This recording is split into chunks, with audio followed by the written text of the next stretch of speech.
Not safe for work. What would you change about your first time having sex? Please consider subscribing if you enjoy the video. The fact that my girlfriend said let's pretend that didn't happen afterwards. Being able to keep it up. I went limp with nerves. Performance anxiety is a fickle bitch. Different place. Or different time. Either way, I could have avoided having some pool mum walking in and finding me balls deep in her daughter. It probably would have been better if it went in a room full of sleeping people who had passed out after sophomore semi-formal. And, you know, on a bed where we could have had a better idea on how to properly angle ourselves. I wouldn't change the who, but I'd maybe change the location. This girl had called me to come and get her from the next town over, because her parents were fighting and I wanted to be the hero. I went over immediately, and did I mention this was my first time meeting her despite us talking for a while on ICQ? I'm old. So I picked her up and brought her back to my parents' place. I'd never even kissed a girl at all or had a girlfriend that went beyond hand-holding and maybe some over-the-clothes stuff, so I was super inexperienced. Anyway, we're in my room and she kisses me, and then things proceeded very quickly from there. I'm nervous as frig, but it was a good experience except for one thing. We finish and I hear my grandmother calling me for dinner and her distinctive footsteps coming up the stairs. We had seconds to get dressed and get our composure, and fortunately we did. It was good though, and we stayed together for 2.5 years after that. I just wish it wasn't at my parents' house so close to dinner time, lol. I said thank you afterwards. I was quite nervous and said you can give me a blowjob, meaning the other way around, and he said it's called cunnilingus. I was so embarrassed that decided not to explain, and didn't stop him. I cringed in enormous amounts for long months remembering that moment. He and I were both 15, and he had internet that his parents didn't monitor, so after we have pretty awkward sex, he gets out of me, rips off the condom, and jizzes on my face. It seemed like one swift move, maybe 2 seconds, then boom, goo on my face. I sat there flabbergasted only for a moment before I wiped it off, and rubbed that hand down his face. We were both left stunned, staring at each other like, what the frick did you just do? Then we went and washed our faces. Unromantically, I would have changed the whole face jizz thing then, but looking back, it's pretty funny to me now. Probably wouldn't have done while watching The Boy in the Striped Pajamas. Just an idea though. My dong being soft. The location. Cole's dressing room is not an acceptable place to have sex, 16-year-old me. I probably wouldn't have chosen the first night I smoked pot and got blackout drunk to be my first time. I made her feel embarrassed, because I said I could feel her heartbeat on my dong. I didn't realize she was orgasming, so she got super embarrassed. Not having it in such a public place. No one was there, mind you, but goddamn someone could have been, and it would have either scarred me or become a permanent kink. I would love to go back in time and not hum the Final Fantasy victory theme immediately after. Not fricked 5 weeks after breaking my femur. I had just started walking unassisted again, and after that I couldn't walk for days.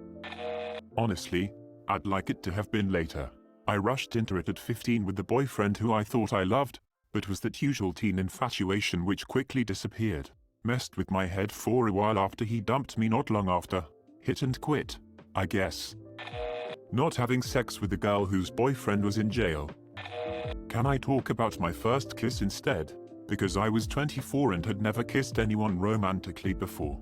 I basically rammed our faces together and smashed my teeth into his. We're married now. Oh man, like everything. Who it was with, when, where, duration, amount of hair, the part when I slid out and just finished between her butt and the bed, getting caught by my mum. Just everything. Let the guy use warming lube. Felt like a volcano erupted in my anus. We took a shower and used cooling lube after, lol. Pee beforehand. Not having a boot on my foot from kicking a spinning lawnmower blade. Everyone jokes about 2 pump chumps. I was quite literally a 1 pump chump. Not full-on sex, but the first time I got a handjob she made me wear a condom. It made sense the way she explained it to me, because then cum wouldn't go flying everywhere, but it made things kinda awkward with the next girl I was messing around with. I just assumed that's what people did with handjobs, so I pulled out a condom when she was playing with me. She backed off and was like, "Whoa, I'm not ready to have sex with you yet." I awkwardly explained that I wasn't trying to suggest that, It's just how I thought handjobs went. She told me it was pretty weird and the whole thing just killed the mood. So I wish the other girl hadn't put that thought in my head. I'd say getting past 10 seconds would have been pretty cool. I would have stuck to my guns and said no, instead of caving into her guilt tripping. Learning how to not overreact to everything that is going on. God. Looking back, I was a freaking idiot making weird faces and noises, because oh my god, I'm getting laid. I just want to go back, calm down, and step up on my oral game. If I'd waited a month, my first time could have been with my future, now ex, but that's neither here or there, wife as opposed to some random girl whose name I cannot even remember. The person I had sex with pulled out, because we were young and I got it all over her face. BC she turned around too fast and I got it in her eye. Subsequently I had to take her to the eye doctor and it was very embarrassing for her and it was a lot. I would have not been a horny manipulative teenage boy who would grow up to be ashamed of the way he treated women at that age. The amount of blood. Nothing. It was weird and awkward and quick. With a nice girl I don't know anymore, just as it should be. I'd choose a different goat. Have it not be rape. Edited to add, wow, I expected this to be buried. Thanks for the awards, kind strangers. Popped my gold and silver cherries. For everyone who experienced this, I'm sorry you're in the same boat as me. If you're still experiencing trauma from it, I suggest talking to a therapist. It was hugely helpful for me. Less uncle. I would have negotiated the price downwards a little more, smiley face. Thanks for watching and subscribe for more r/AskReddit content. Be sure to check out our playlist, link in the description below.